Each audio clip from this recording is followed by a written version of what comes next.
Somewhere far behind Marble Pie, she heard the forest breathe. She stood alone in the middle of the forest, her hooves deep inside the snow, as her ears flickered around for the source of the disturbance. She brought a hoof up to her long scarf and wrapped it further around her neck. Her jacket provided just enough warmth for her to keep comfortable in the soft snowfall. But the blanket of powder was growing by the minute, and the snow would soon be up to her knees. A fear in her heart began to surface, kicking its way through the calm and rearing its ugly head at her. Staring in her mind, she could not shake the image of something deep within the forest, waiting. She picked up her pace and started galloping towards her home. Her parents and her sisters had made the long trip to the city to pick up supplies for the long winter. They had tasked Marble with the simple job of watching over the house. She got scared less than an hour later and ran down the road looking for the car which held her family. But the snowfall had covered their tracks. One wrong turn led Marble into a forest clearing, where she stood when she heard the large intake of breath. She found the path again and looked left and right. She knew the way back to her home, but wondered if she should risk running for her family somewhere down the trail. They could be kilometers away from her by now, and the snow would be so deep that she would no longer be able to run, and then it would know where she was. The thought of the moth filled her with dread as she moved quickly towards her homestead. She had seen it so many times before, but her family never believed her. Never once did they admit that it was possible that there could be a creature with a gigantic mouth swimming through the fresh powder of the falling snow as it made its way toward its prey. They didn't believe Marble when she told them she saw a full-grown bear get swallowed whole by the thing before its whimpering was silenced permanently. They said such fantasies were the signs of overactive imaginations, for there never was such a creature in all of Equestria. Marble Pie's heart broke, and she finally stopped talking altogether. Today, it was there. Today, it moved in near silence. It had to be moving, Marble thought. How else could she continue to hear that loud breath every once in a while, as though a large beast came up for air from under the piling of powder? Another thought filled her mind with fear as she stood atop a rock and looked for her home in the distance. There were no animals making noise, no birds chirping, no wolves howling. She had not even seen a single animal since she heard the breathing. She looked around and was still. She was having trouble focusing and almost hyperventilated. She looked down at the safety of her rock and thanked Celestia that the rock farm's main crop was in large abundance. The breathing returned. This time, it was very loud and somewhere close by. Marble spun around on the rock and nearly lost her grip. She tumbled off and landed in the snow with a gasp. Half her body was immersed in the deep cold. She dared not move and listened. There was no breathing. Marble Pie pulled herself up and clambered upon the rock again as she stared around. She heard a cracking noise, like that of teeth grinding against one another. It was very close, but she couldn't see any movement anywhere. She felt the vibrations on the rock and looked around at the ground. Nothing was making its way through the snow. Marble fought back tears. She stared at the rock she was standing on and hugged it, glad that it existed. Some strange marking rested on the bottom edge of the rock where it touched the snow. She peered down, carefully examining it. There were teeth marks all around the perimeter of the rock. Marble stood suddenly. She shivered and heard the deep rumble again.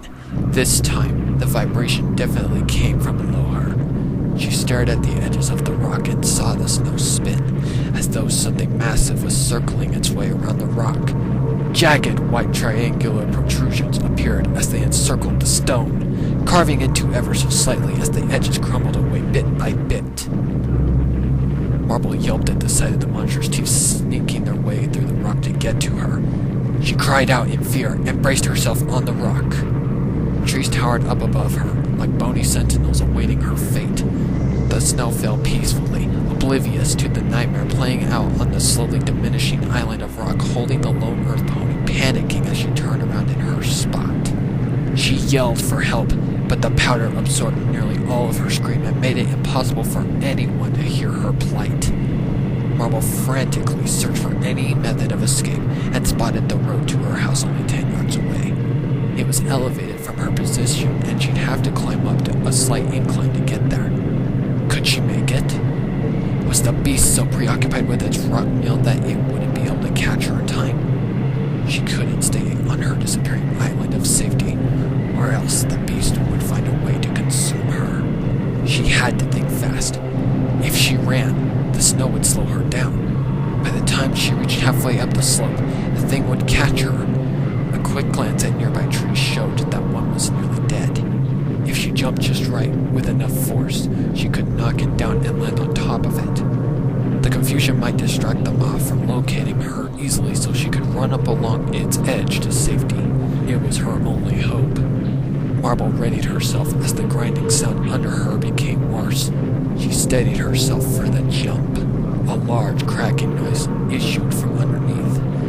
She lost her footing and fell down, but managed to climb onto the rock. It started to lean to one side as the beast tried to push her off. Marble's pulse quickened to a feverish pace as the beast carved its way towards her. Its teeth were so clear now. They appeared as small ivory dorsal fins, slicing into the edge of the rock as a grumbling sound began to grow in intensity. The trees around the forest shook as the snow fell in waves all around. It was hungry, and it was angry. Marble eyed the wee body of the tree within jumping distance. The fear was overwhelming her senses as thoughts of the monster's mouth filled her mind. Her imagination took over as she visualized a maw larger than the forest floor and a gullet the size of a mountain. Her brain screamed at her to move, to save herself, and finally, the image of her family came flooding back. They would never know the horror that awaited them in the woods if they ever came looking for marble pie.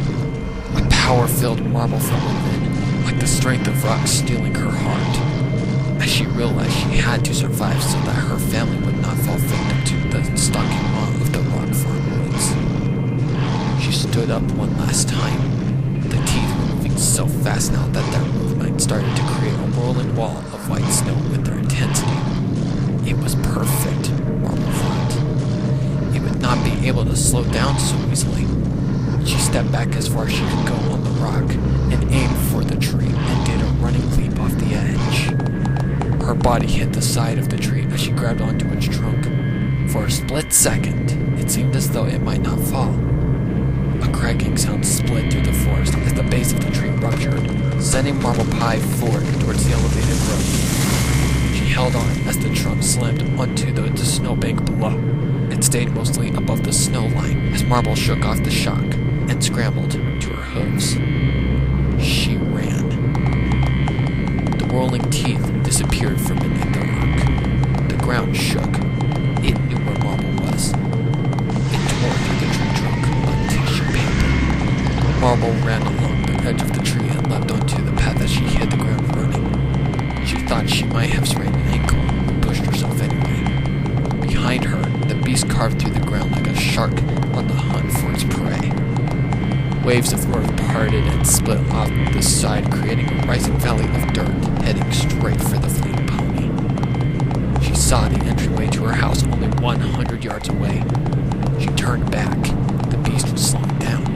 It couldn't go through the rock-heavy soil of the homestead. It would have to turn around and flee back into the forest. Marble's eyes widened at the realization that it would wait for her family when they came back. It kept moving towards her. She could escape it easily now and wait inside the house, with its massive rock foundation keeping her safe. But if she did, who would save her family? She peered at the largest rock in the yard. It was a massive egg-sized hulk of stone called Holder's Boulder. At nearly 20 feet high, it was far larger than anything that beast could eat.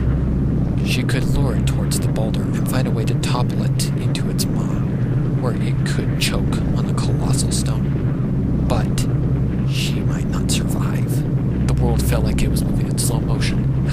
Pie's mind switched back and forth between the two choices. She didn't want to die, but her family needed her.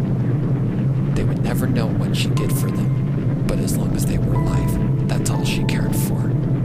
Her eyes filled with tears as she changed directions and ran away from the home towards the large boulder. The creature saw its chance and pushed itself with a bellowing deep rumble from its gullet. The mouth was now more visible than ever before, with the spinning body carving its way through the ground, covered in tendrils, thrusting its way through the gem-covered soil, cutting deep into its body. Deep gashes began to form in its hide, but the beast was in too much of a rage to stop. Marble Pie ducked behind the cover of Holder's boulder and saw the beast plow into it. It made a nightmarish screech as the ground was disturbed under the massive rock. It started to tilt ever so slowly towards the creature. Marble didn't realize it at first, but her neck scarf had come undone. The beast tried to rotate its maw in her direction, but couldn't reach her past the rock. It did, however, reach her scarf. The fabric caught on its teeth and started to turn into the mouth. She shrieked and held her body against the back base of the boulder. Like a noose, the scarf tightened around her neck. She couldn't remove it. It was too tight. If she didn't let go, her neck would surely be snapped. She saw the boulder swaying towards the beast thanks to the extra push on its now uneven ground. Marble Pie felt her mind blacken as the color drained out of her face. She thought about Limestone Pie and how her sister's anger was only something that she could soften. She wondered about Maud Pie and her quiet, calm love. She thought about Pinkie Pie and the happiness her twin sister always gave her. She thought about her mom and dad and realized it was time to say goodbye.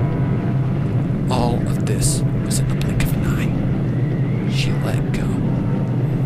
The beast dragged her into its maw as it spun so fast her body fell past the teeth and into the gullet deep below.